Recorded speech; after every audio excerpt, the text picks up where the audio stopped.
My name is Valentina Reyes. I am 34 years old, and I used to believe that if you worked hard enough inside a family, the family would see it. I was wrong. I will start with what I did because people who heard this story later always assumed I was the charity case. They heard little brother's wedding and seat card and they filled in the rest on their own. So let me be specific before I tell you what happened that Saturday afternoon in the private room of the Hacienda del Sol Banquet Hall in Phoenix. I am a licensed CPA. I have been practicing for 11 years. I opened my own bookkeeping and tax firm, Reyes Financial Services, out of a 200-square-foot office in Tempe 7 years ago with $18,000 in savings, a used desk I bought off a Facebook listing, and one client, a dry cleaning shop on Camelback Road whose owner, Mr. Patel, paid me $400 a month to reconcile his accounts. I drove a 2009 Civic with a cracked rear bumper for the first 3 years because I did not take a salary above $1,900 a month until the business could afford it. By the time my brother Marco called me the previous November to ask if I would come to his June wedding, Reyes Financial had 11 full-time employees, 42 active business clients, and a gross revenue that had cleared $1.2 million for the second consecutive year. None of that was visible from the outside. I drove a modest car, a 2019 Camry, nothing flashy. I did not own a lot of jewelry. I wore my hair in a braid most days and my wardrobe was clean but not expensive. My father used to say I dressed like I was apologizing for something, which was his way of saying he preferred I spend money on things he could see. I had stopped defending myself to my father around the time I turned 28. By 34 I had stopped explaining myself to anyone. Marco was 29. He was 5 years younger than me and he was, by every measure my father understood, the success in the family. He had a sales job at a commercial flooring company, a nice apartment in Scottsdale, and he was marrying Brittany Caldwell, whose father owned 3 car dealerships in the East Valley and whose family regarded their daughter's wedding as a business event as much as a personal one. I had met Brittany twice. She was polished and thin and spoke in the particular way of people who have never had to be careful with money. Not cruel exactly, but with a faint current of impatience running beneath everything she said, as though the world was slightly slower than it should be. I liked Marco. I want to say that plainly because later some people assumed I resented him and that this was about sibling rivalry. It was not. Marco was a genuinely warm person who laughed easily and called me on my birthday without being reminded. He had grown up in the same house I had under the same father, and he had simply survived it differently, by becoming whatever the room wanted him to be. I had survived it by leaving and building something of my own. Neither of us was wrong. We had just made different choices. I arrived at the Hacienda del Sol at 11:40 on a Saturday morning in June, 40 minutes before the ceremony was scheduled to begin. The venue was beautiful, terracotta walls, bougainvillea climbing the archways, the kind of desert afternoon light that turns everything amber. I was wearing a dress I had bought specifically for this wedding, a deep green wrap dress, and I had my hair down, which I almost never did. I wanted to look right for Marco. I wanted him to be proud of me standing in the photographs next to him. I signed the guest book at the entrance table and picked up my escort card from the alphabetized row of small white envelopes. My name was written on the outside in gold calligraphy, Valentina Reyes. I turned the envelope over and slid the card out. I read it once. Then I read it again. If you've ever had a moment where the room stays completely the same, the light, the music, the smell of cut flowers, but something inside you goes absolutely still, you know what those 3 seconds felt like. I stood at that table with the card in my hand and I did not move. If you're watching this right now, I want to ask you something before I keep going. Think about the last time someone in your family looked right at you and made sure you knew exactly where they thought you stood. Because what happened next at that table, I don't think I was the only one it's ever happened to. The card read in the same gold calligraphy, "Broke-ass sister living off her brother." I slid the card back into the envelope. I folded the envelope in half along its crease and set it flat on the table. Then I stood there for a moment with my hand resting on top of it before I picked up my clutch and walked toward the cocktail area where the family had gathered before the ceremony. I did not know yet who had written it. I would find out, but not for another 40 minutes. My father was standing near the far end of the room with a glass of sparkling water, talking to Brittany's father, a wide-shouldered man named Gary Caldwell who wore a sport coat that cost more than my first month's rent and had a handshake you could feel in your shoulder the next day. My father was laughing at something Gary had said. He looked comfortable in a way he rarely did, the way a man looks when he has found someone who sees him the way he wishes he were seen. My father's name was Rodrigo Reyes.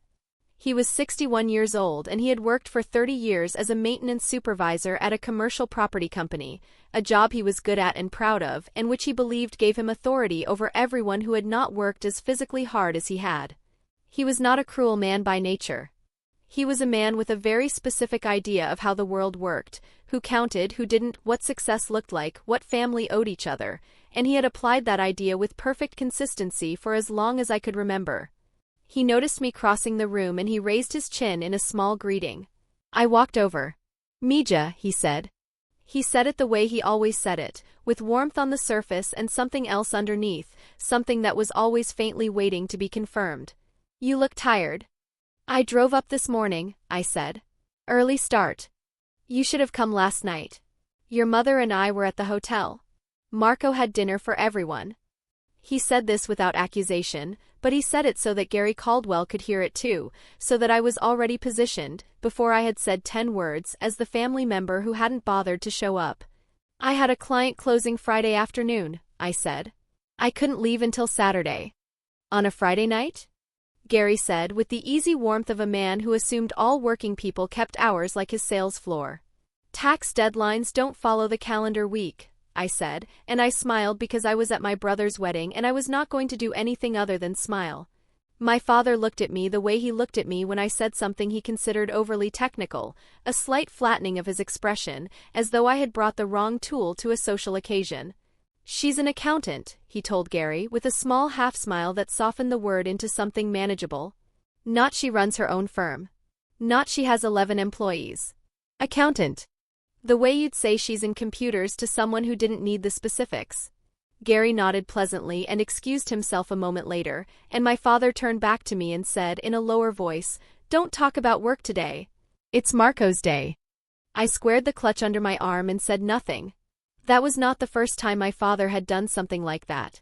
It was just the most recent, and it was the template for everything Gary Caldwell's family felt they already knew about me by the time they found their seats. The incident I keep returning to, the one that established the register of this family long before the seat card, happened the previous December at my parents' house in Mesa for the holiday dinner.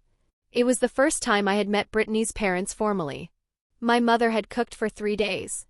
The house smelled like chiles and cinnamon and the particular warmth of a home that is trying very hard to be seen as enough.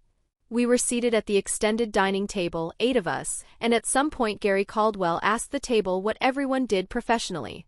He was the kind of man who asked that question at dinners with genuine interest, but also with a habit of ranking the answers in real time. Marco talked about his sales numbers, he'd had a good quarter. Gary nodded approvingly. My father talked about the commercial properties he oversaw. My mother said she was retired. Then Gary looked at me. "And you, Valentina?" "I own a financial services firm," I said.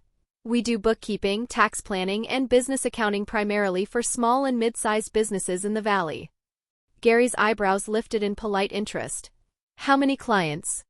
42 active accounts," I said. "Nice," he said. And then he turned to my father and said, "Rodrigo, Marco tells me Valentina has been staying with you too for a while? Good that you can help her out." I watched my father. He had a half-second to correct it. He knew perfectly well that I had my own house, a 3-bedroom in Chandler I had bought 2 years prior, no cosigner, conventional mortgage. He had been to my house for dinner. He had sat in my kitchen. He did not correct it. "Family helps family," he said, and he smiled at Gary and he picked up his fork. My throat tightened. I looked at the tablecloth for a moment, a white cloth my mother had ironed that morning, and then I looked up and I finished the rest of that dinner saying exactly what was necessary and nothing more. Brittany had been present for that dinner. She had said very little, but she had been listening. I understood that later. The thing about a pattern is that it doesn't feel like a pattern while you're inside it. It feels like weather, something you adjust to without naming. My father had been adjusting this story of who I was for as long as I could remember, and he had done it without malice and without ever once, I think, believing he was doing it at all. He had a version of me that he carried around, a daughter who had gone a different direction, who had made choices he didn't fully understand, who was fine but not quite right, and he introduced that version to every room he entered. The actual me, the one with the business and the employees and the mortgage, was always slightly beside the point. I want to go back to when I was 26, because that was the year my father's version of me got its shape. I had been working at a mid-size accounting firm in downtown Phoenix for 3 years after passing my CPA exam on the first attempt, something fewer than half of candidates manage. I was good at my job. My manager, a quiet, exacting woman named Diane Thornton, had told me twice in my reviews that I had the most precise audit instinct she'd seen in someone at my level. I was on track for a senior associate promotion by the following spring. That October, my parents' house developed a serious problem with the electrical panel. The contractor's estimate came in at $9,200. My father did not have that money liquid. He had savings, but they were earmarked for retirement, and pulling from them upset him in a way that went beyond the dollars. He called me on a Tuesday evening and explained the situation in the careful, slightly wounded way he had of explaining problems that required asking for something. I transferred him $9,200 from my checking account the next morning. I did not ask for it back. I told him it was a gift and I meant it. 3 months later, at a family gathering at my aunt's house in Glendale, I overheard my father explaining to my uncle that Marco had helped them out with the electrical issue. Marco stepped up, he said. That's what family does. Marco had not contributed $1. I had asked Marco afterward, quietly, without anger, and he confirmed it, embarrassed. He hadn't corrected my father either. I found out years later that my father had told that story, Marco stepping up, at least 3 more times to different relatives. By the time I heard the third version, I had stopped finding it surprising. I kept helping anyway. I want to be clear about this because it matters. I did not stop helping my family when my father stopped crediting me. I helped because they were my family and because I was in a position to help, not because I expected recognition. The summer Marco was 25, he got into trouble with a car loan, a payment dispute that had been mishandled by the dealership and that had incorrectly dinged his credit. He called me in a panic because he was trying to qualify for his Scottsdale apartment and the credit issue was going to sink the application. I spent 11 hours over 2 weekends documenting the dispute, writing the formal letters to the credit bureaus, and coordinating with the dealership's finance manager, who was difficult and unresponsive, until the error was corrected and removed. Marco's credit score recovered in time. He got the apartment. He took me to dinner to say thank you and I told him it was nothing. My father's version of that story, Marco had sorted out his own credit problem. He handled it himself, he said at Christmas that year. He's learning. I squeezed my fork tighter that Christmas and said nothing. The bookkeeping for my parents' taxes, I had been doing that for free for 9 consecutive years. Their federal and state returns, the documentation for my mother's small Etsy shop that she ran selling embroidered items, the year my father had consulting income from a side project and needed a Schedule C. I did all of it. I filed every year on time, flagged every deduction, caught the year my father's employer had issued a corrected W-2 that would have resulted in a $1,400 underpayment if I hadn't caught it before the deadline. 9 years. My clients paid me between $800 and $4,500 for the same service, depending on complexity. I had bought my mother's washing machine when hers died in 2021, $1,100 delivered and installed. I had paid the deposit on Marco's first apartment, $1,800, when he was 22 and his savings weren't enough.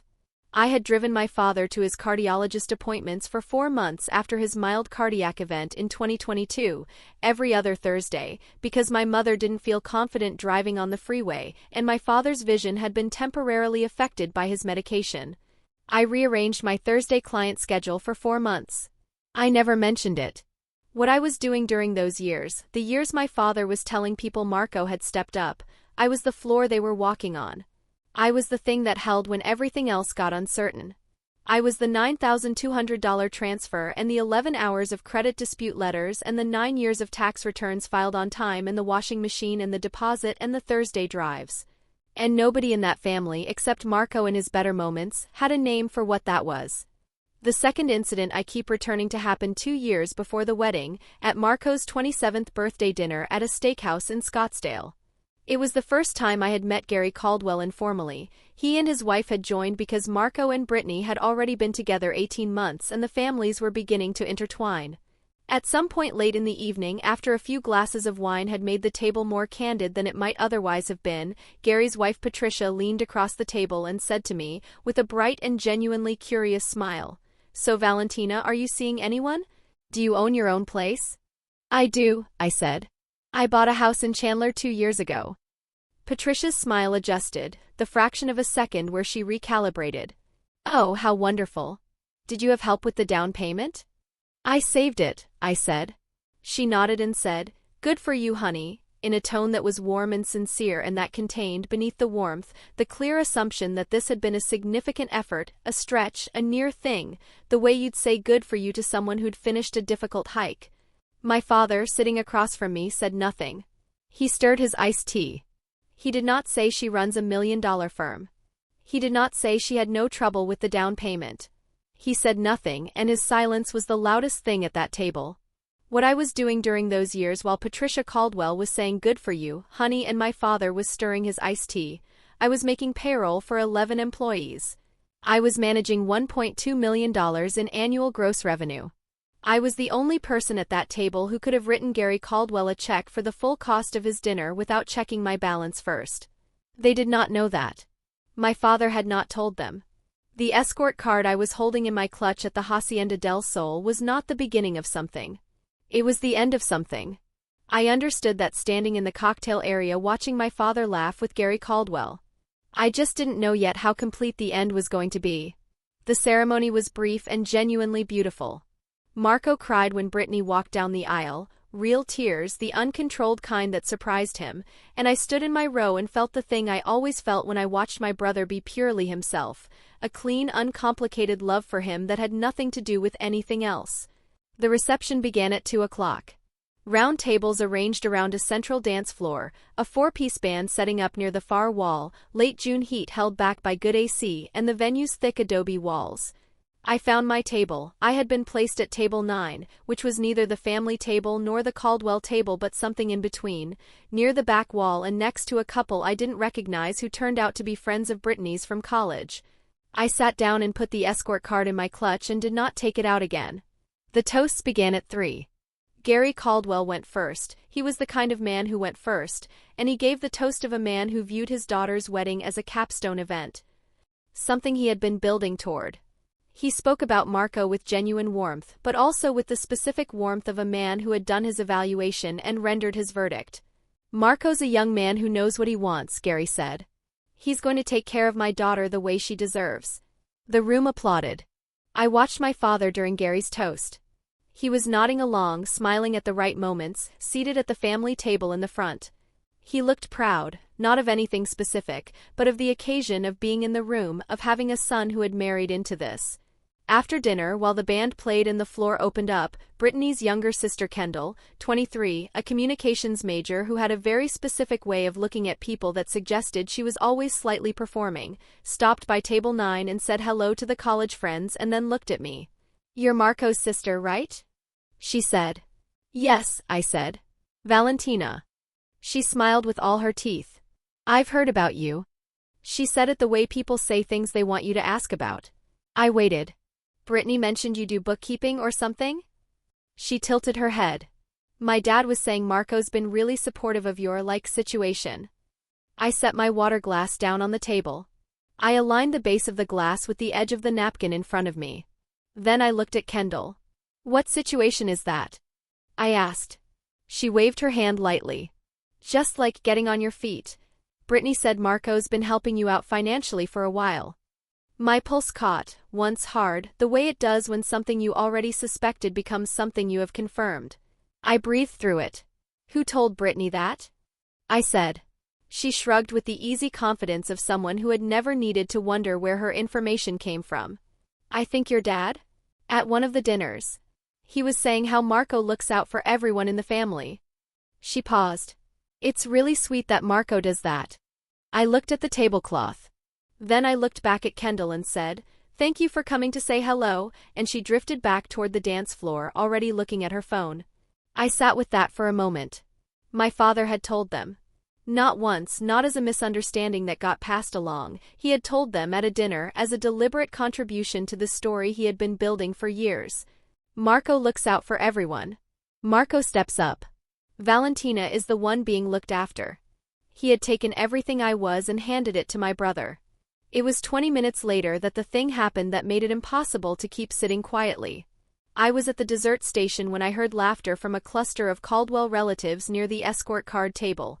3 men and 2 women, Gary's age and Gary's register, the particular laughter of people who had found something that confirmed what they already thought. One of them, a man I would later learn was Gary's brother-in-law, was holding an escort card and reading from it aloud. He hadn't noticed me standing 8 feet away. "Broke-ass sister living off her brother," he said, and he laughed again, not mean laughter exactly, the laughter of someone reading a joke that someone else had set up for him, whose job was only to deliver the punchline. The women next to him were smiling. One of them said something I didn't catch and they all laughed again. Gary Caldwell was standing at the edge of the group. He was not reading the card. He was just standing there, drink in hand, with a small smile that told me everything I needed to know about whether he had seen the card before this moment. I turned and walked back toward table 9. Halfway across the room, Marco appeared at my elbow. He had come from the direction of the head table and he was moving quickly, with the look of a person who had just seen something and had not figured out yet what to do about it. "Val," he said quietly. "Did you see?" "Yes," I said. "I didn't know," he stopped. "I swear to you I didn't know about the card." I looked at my brother's face. It was open, upset, the real version of him. I believed him. "I know," I said. "It's okay." "It's not okay," he said, and his voice was low but certain. "Who did this?" "Was it?" He stopped himself. He knew who it was. He had the same information I had and he had just arrived at the same place I had. "Marco," I said quietly, "it's your wedding day." He looked at me for a long moment. The band was playing something with a slow beat. Across the room, Gary Caldwell's group had moved on from the card and were talking about something else. "I need you to trust me," Marco said. "Can you trust me right now?" I folded my hands in front of me and said nothing. He left me at table 9 and crossed the room toward the head table, where his new father-in-law was now standing. I watched him move through the room with the quiet, direct purpose of someone who has decided something and is not going to be talked out of it. I had watched my brother be many things over the years. I had not seen him look like that before. I picked up my clutch. Inside it was the escort card, folded in half, with my name on the outside in gold calligraphy. I had not decided yet what I was going to do with it. I had not decided anything yet. I was waiting. And for the first time in a very long time I was not sure what I was waiting for. Marco found me at table 9 12 minutes later. He came back across the room without hurrying, which told me he had already done whatever he had gone to do. He sat down in the empty chair beside me and leaned forward with his elbows on his knees and said quietly, "I need you to come with me." "Where?" I said. "The private dining room. Off the main hall." He paused. "Gary wants to talk." I looked at my brother's face. He was calm in the way people are calm when they have committed to something and are past the point of second-guessing it. "Does he?" I said. "Val." He said my name the way he said it when we were kids and he needed me to trust him about something. "Please." I picked up my clutch and stood. The private dining room was a smaller space off the main corridor, oval table, 8 chairs, a side credenza with a water pitcher and glasses no one had touched. Gary Caldwell was already there, standing near the head of the table with his jacket on and his drink set aside. His wife Patricia stood near the window. Kendall was not there. My father was. My father was standing near the far wall with his hands clasped in front of him, and when I walked in he looked at me with an expression I had not seen on him before. Not guilt exactly, but the close cousin of it, the expression of a man who senses the ground shifting under a story he has been telling for a long time. Gary spoke first. He was a man who spoke first. "Valentina," he said, with the tone of someone who has decided to be reasonable about something that requires no particular reasonableness from him. "I think there's been a misunderstanding about a few things, and I want to clear the air before this becomes a bigger issue than it needs to be." I set my clutch on the table. I did not sit down. "The card," Gary said. "That was Brittany's doing. She thought it was a joke. It was a bad call and she knows that." "Where is Brittany?" I asked. She needed a minute. "She's upset." He said this with the firmness of a man describing a verdict he had already delivered on his daughter's behalf. "Upset." As though Brittany's distress at having been caught was a relevant variable in this conversation. I looked at my father. Did you tell Gary's family that Marco supports me financially? My father's jaw moved. I may have said Marco looks out for the family. Did you tell them I live off my brother? I said. The room was quiet for a moment. I never said it that way, my father said. I said Marco steps up. That's true. Marco has never given me $1, I said. Not one. Everything that has moved in this family has moved the other direction. Gary cleared his throat. Look, I think what Rodrigo meant. I'm not talking about what he meant, I said. I'm talking about what he said and what your family understood from it. I opened my clutch. I took out the escort card and set it on the table between us, face up. Then I reached back into the clutch and produced a second item, a folded document I had carried in there since that morning, not because I had planned to use it today, not because I had expected any of this, but because I had a habit, built over 11 years of practice, of carrying the things that mattered in physical form. The document was a single page, the cover sheet of Reyes Financial Services' most recent annual summary, prepared by my own accounting software and printed the previous Friday when I was reconciling year-end figures. Gross revenue. Net income. Number of employees. My name at the top as sole owner. I unfolded it and placed it on the table next to the escort card. Gary looked at it. Patricia looked at it. My father looked at it and said nothing. 42 business clients, I said. 11 employees. Gross revenue of $1.2 million last year, up from $940,000 the year before. I opened this business 7 years ago with $18,000 in savings. I paused. I have been doing my parents' taxes for free for 9 consecutive years. I paid for my mother's washing machine in 2021. I covered Marco's first apartment deposit when he was 22. I drove my father to his cardiology appointments for 4 months in 2022 because my mother didn't feel comfortable on the freeway. I transferred my parents $9,200 for an electrical repair in 2016, and my father told his brother that Marco had stepped up. I looked at my father. I heard him say it, I said. At Aunt Clara's house. 3 months after I sent the wire. My father's hands unclasped. He looked at the table. You told Gary's family that I live off my brother, I said. Brittany understood that. Kendall understood that. And someone made a seat card out of it and put it on the table where your grandchildren are going to sit someday and look at photographs from this wedding. I picked up the escort card. This is what that story produces. I set the card down again and slid it across the table toward Gary. Gary looked at it for a long moment. Then he looked at my father, and whatever he saw there, the silence, the unclasped hands, the man who was not arguing, told him what he needed to know. He picked up the card and turned it over once and set it face down. Brittany will apologize to you, Gary said. His voice had changed, still controlled, but a different kind of control, the kind that comes after a recalibration. That card was wrong. What she thought she knew, he stopped. She was working with what she'd been given. I know, I said. So was she. I looked at my father one more time. He was looking at the annual summary on the table, at his daughter's name at the top of the page, at the numbers beneath it. Marco had not said a word during any of this. He was standing near the door and he was watching our father with the expression of someone who had carried something a long time and had just set it down. Gary set his drink down on the credenza and pulled out a chair and sat. It was a small gesture, but it shifted the room. When Gary Caldwell sat down, other people sat down. Patricia moved to the chair beside him. My father remained standing for a moment longer and then, slowly, he sat too. Marco stayed by the door. Nobody spoke for a moment. The band was audible from the main hall, something with a trumpet line faint through the walls. Gary leaned forward with his hands on the table. How long has this been going on? He said. He was not asking me. He was asking my father. My father did not answer immediately.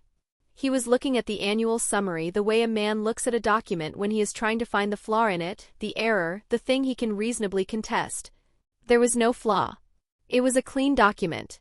He had raised a daughter who did not make errors in financial documents. Rodrigo, Gary said, and his voice had the quiet authority of a man who had spent 30 years closing deals and knew exactly when a silence needed to be ended. I was proud of Marco, my father said finally. It came out smaller than I think he intended.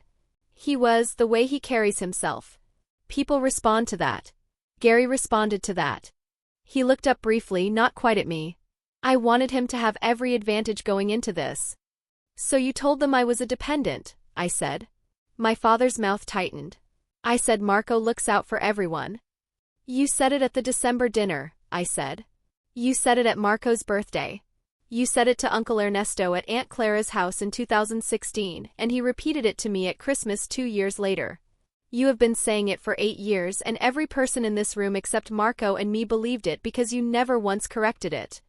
My father looked at the table. I didn't, he stopped. He started again. I didn't think it mattered that much. To who? I said. He didn't answer that. Patricia leaned toward Gary and said something quietly. Gary nodded once, the nod of a man updating a file. He looked at Marco. Did you know the full picture? He asked. Not all of it, Marco said from the door. I knew Val had helped more than my dad let on. I didn't know the full numbers. He paused. I should have said something a long time ago. Gary looked at me. The seat card, he stopped and looked at the face-down card on the table between us. My daughter wrote that. I want to be honest with you, I don't think she would have written it if she hadn't believed what she'd been told. That doesn't make it right. No, I said. It doesn't.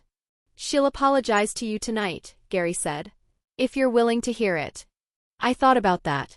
About Brittany in her wedding dress somewhere in this building, upset, recalibrating. About the fact that it was her wedding day. About the fact that she had written something cruel on a card and handed it to a room full of people, and that she had done it because my father had spent 8 years building her a version of me she had never thought to question. I'll hear it, I said. Gary nodded. He stood, which meant the meeting was over. He picked up the face-down card and, without making a ceremony of it, he put it in his jacket pocket. He looked at my father for a moment, just a look, no words, and then he and Patricia walked out. The three of us were left in the room. Me, Marco, and my father. My father did not move for a long time after Gary and Patricia left.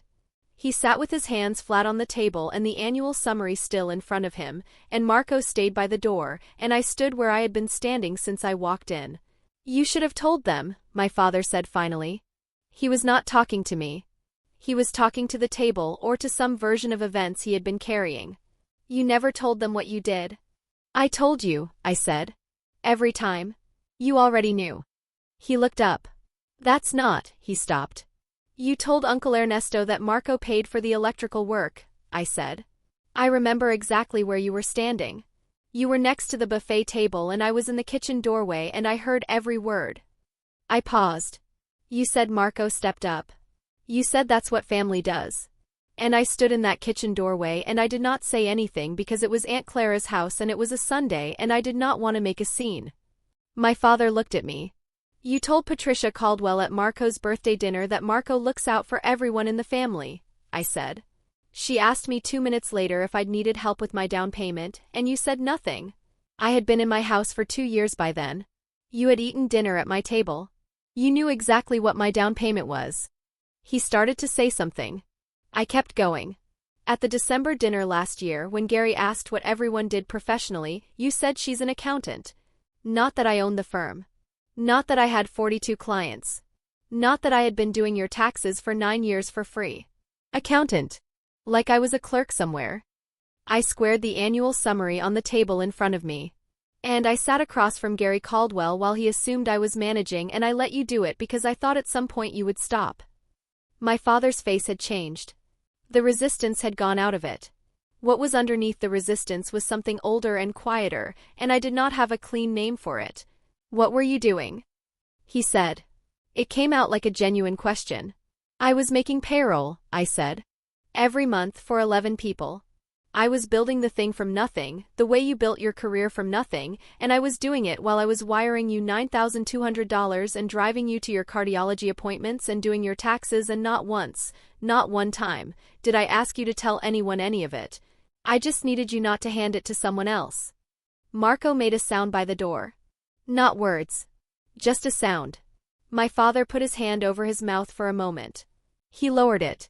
Valentina, he said, and my name in his mouth sounded different than it had in a long time, not the name of the version he carried around, but my actual name. I know, I said. And I meant it. I was not asking him to undo 8 years in a private dining room off a wedding reception. I was not asking him to do anything. I had said the thing that was true and it was in the room now, and that was enough for tonight. I picked up my clutch and the annual summary. I'm going back to the reception, I said. It's Marco's wedding. I walked to the door. Marco stepped aside to let me through and then fell into step beside me. Behind us I heard my father push his chair back from the table. Brittany found me 20 minutes later near the edge of the dance floor. She had repaired her makeup, but her eyes were still slightly red at the corners. She stood in front of me in her wedding dress and she said, I am so sorry. That card, I thought I was wrong and I'm sorry. She was genuine. I could tell the difference. Thank you for saying that, I said. My dad told me, she stopped. He told me what you showed him. What you showed all of us. She looked at me steadily. I didn't know any of it. I know you didn't, I said. She nodded. Then she turned and went back to her wedding, and I stayed at the edge of the dance floor and watched my brother dance with his wife for the first time. My father came and stood beside me 10 minutes later. He did not say anything for a long time. The band was playing something slow and the light in the room was golden, and outside the adobe walls the June heat was still radiating off the desert. I'm sorry, he said. Just that. I stood beside him and watched Marco and Brittany move through the light. I know, I said. That was 8 months ago. Marco and Brittany are good, genuinely good, which is what matters. Brittany and I have texted a few times, nothing deep yet, but something that feels like the beginning of something honest. My father and I have had 3 longer conversations since the wedding, the kind we had never quite managed to have before, and they have been uncomfortable and necessary and I think, slowly true. I have thought a lot about what I was actually asking for all those years. I don't think I was asking for credit. I was not keeping a ledger, or I didn't think I was, until I stood in that private dining room and found that I could recite every entry from memory without pausing. Which means some part of me had been keeping it all along. What I was actually asking for was simpler than credit. I was asking my father to see me. Not to announce me, not to make speeches about me. Just to see me, the firm I built, the work I did, the person I had become in the years since I left his house with nothing arranged for me, and to let that be true without needing to fold it into a story that made someone else look larger. He had not been able to do that. Not for a long time. I think the thing I understand now that I didn't let myself understand before is that my father's story about Marco was not really about Marco. It was about my father, about what he needed to believe about the kind of family he had built, the kind of man he had raised, the way the world was supposed to work when a father did everything right. Marco fit that story in a way I never had, not because Marco was better than me, but because Marco was legible to him. I was something my father hadn't taught himself to read yet. I have made my peace with that. Not all at once and not completely. But enough. The escort card is in the top drawer of my desk at the office in Tempe. I kept it. I'm not entirely sure why. I'm not a person who keeps things as trophies, and it wasn't a victory exactly what happened in that private dining room. It was more like a correction. A long overdue adjustment to a set of books that had been running wrong for years. That is what I do, after all. I find the errors. I make them visible. I correct the record. Whatever silent work you have been doing in your family, in your career, in the years nobody was watching or crediting or naming, I hope you know it is in the books somewhere. The real books. The ones that don't lie. If this story made you think of someone in your own life, share it with them. Sometimes the right story at the right moment does more than a long conversation ever could. This is a fictional story created for entertainment purposes. Any resemblance to real individuals or events is coincidental.